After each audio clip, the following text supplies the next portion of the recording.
जो नित्य प्रति श्री मंत्र राज का जप करते हैं। यहां श्री राम भक्ति का प्रकरण है, इसलिए श्री राम तारक षडक्षर मंत्र राज की बात कही जा रही है। और बाकी जिस परंपरा का जो मंत्र है उस परंपरा के साधक के लिए वही मंत्र राज है। अष्टाक्षर श्री नारायण मंत्र जिनकी परंपरा में है उनके लिए अष्टाक्षर श्री नारायण मंत्र ही मंत्र राज है। और जिनकी पवित्र परंपरा में द्वादशाक्षर वासुदेव मंत्र है उनके लिए द्वादशाक्षर ही मंत्र राज है। और जिनकी परंपरा में अष्टादशाक्षर श्री गोपाल मंत्र है उनके लिए अष्टादशाक्षर गोपाल मंत्र ही मंत्र राज है। ये हुई बिना किसी खींचतान की बात। जो आपको परंपरा से गुरु प्रदत्त रामकृष्ण नारायण का मंत्र जो आपको प्राप्त है, श्री जी का मंत्र प्राप्त है, वही आपके लिए मंत्र राज है। आपके मंत्र राज का नित्य जप करते हैं। अथवा मान लो कोई मंत्र किसी से नहीं लिया तो समस्त मंत्रों का राजा महाराजाधिराज श्री राम नाम महाराज है। जो श्री राम नाम महाराज का जप करते हैं, श्री हरिनाम महाराज का जप करते हैं और पूजे ही तुम ही सहित परिवार आए, पूरे परिवार सहित तुम्हारी पूजा करते हैं। अकेले पूजा करने की महिमा है पर वो कम है, पूरे परिवार सहित पूजा करने की महिमा ज्यादा है। घर में एक भी व्यक्ति विमुख होगा, अवैष्णव होगा तो आपके जीवन की सारी शांति को, आनंद को, सुख को नष्ट भ्रष्ट कर देगा। पूरा परिवार भक्त होना चाहिए। बर भलवास नरक कर ताता, दुष्ट संग जन देई विधाता। घर में सत्संग कैसे मिलेगा? जब घर के सभी लोग भगवत शरणागत होंगे तब मिलेगा। ये बात श्री दमोह वाले दादाजी के यहां देखने को मिलती थी। बड़े से लेके छोटे बालक तक सब लाडी लाल जी के सामने बैठते, सब कीर्तन करते, सब कथा सुनते, सब सत्संग करते। आपको सुनकर आश्चर्य होगा। पूज्य गुरुदेव भक्तमाली जी ने कहा था एक बार कि यदि भगवान ने जन्म लेने का विधान बना रखा हो तो ऐसे घर में जन्म होना चाहिए जहां सवेरे से लेकर रात तक केवल कथा कीर्तन के ही शब्द गूंजते।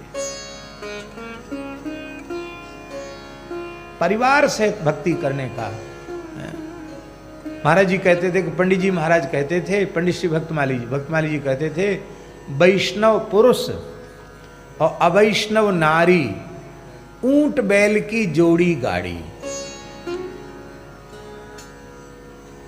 घर में एक वैष्णव एक अवैष्णव है, एक अभक्त है, विमुख है, तो आप गाड़ी का जुआ, दोनों तरफ बैल हो तब तो गाड़ी चलेगी। और एक तरफ ऊंट हो और एक तरफ बैल हो तो गाड़ी चलेगी।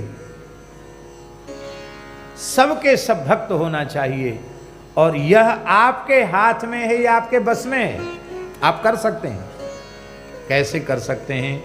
स्वयं ईमानदारी से भगवत शरणागत वैष्णव हो जाइए, आपकी पत्नी भी भक्त हो जाए, वैष्णव हो जाए, और बालकों के जन्म के पहले से ही पवित्र संस्कार संपन्न बालक बालिकाएं घर में आवे, इसकी भूमिका का निर्माण आप स्वयं कीजिए। घर में ऐसे पवित्र वातावरण का निर्माण कीजिए कि सामान्य जीव घर में प्रवेश ही न कर सके। देखो हमारे यहां ऐसे उदाहरण है। महाभारत में लिखा है कि अपने वंशोच्छेद से दुखी होकर वशिष्ठ जी गंगा जी में कूद कर अपने प्राणांत करना चाहते थे, हिमालय में जा रहे थे। महाभारत में लिखा है। वो हमारा वंश अब नष्ट हो गया, कुछ नहीं है मेरे वंश में, इसलिए अब हमें अपना जीवित ही गंगा जी में कूद जाना चाहिए। तो उनको वेदध्वनि सुनाई पड़ी। बड़ा आश्चर्य हुआ, इतना सस्वर वेद, इतना विशुद्ध वेद का उच्चारण कौन कर रहा है? दोनों इधर उधर देखा, पीछे देखा तो एक देवी चली आ रही है। कहा देवी ये कहाँ से ध्वनि आ रही है वेद की? उस देवी ने प्रणाम किया, वंदन किया, बोले महाराज मैं आपकी पुत्र वधू हूं, आपका पौत्र मेरे गर्भ में है और वही वेद पारायण कर रहा है। वो गर्भ में पराशर ऋषि थे, शक्ति के पुत्र पराशर। वशिष्ठ जी के नेत्रों में जल भरा है। बोले अब शरीर त्याग का विचार नहीं करना है, अब इस बालक के जात कर्म संस्कार करना है। महाभारत में अब बताइए कैसा कैसा गर्भ, जो वेद में गर्भ में वेद पारायण कर रहा है।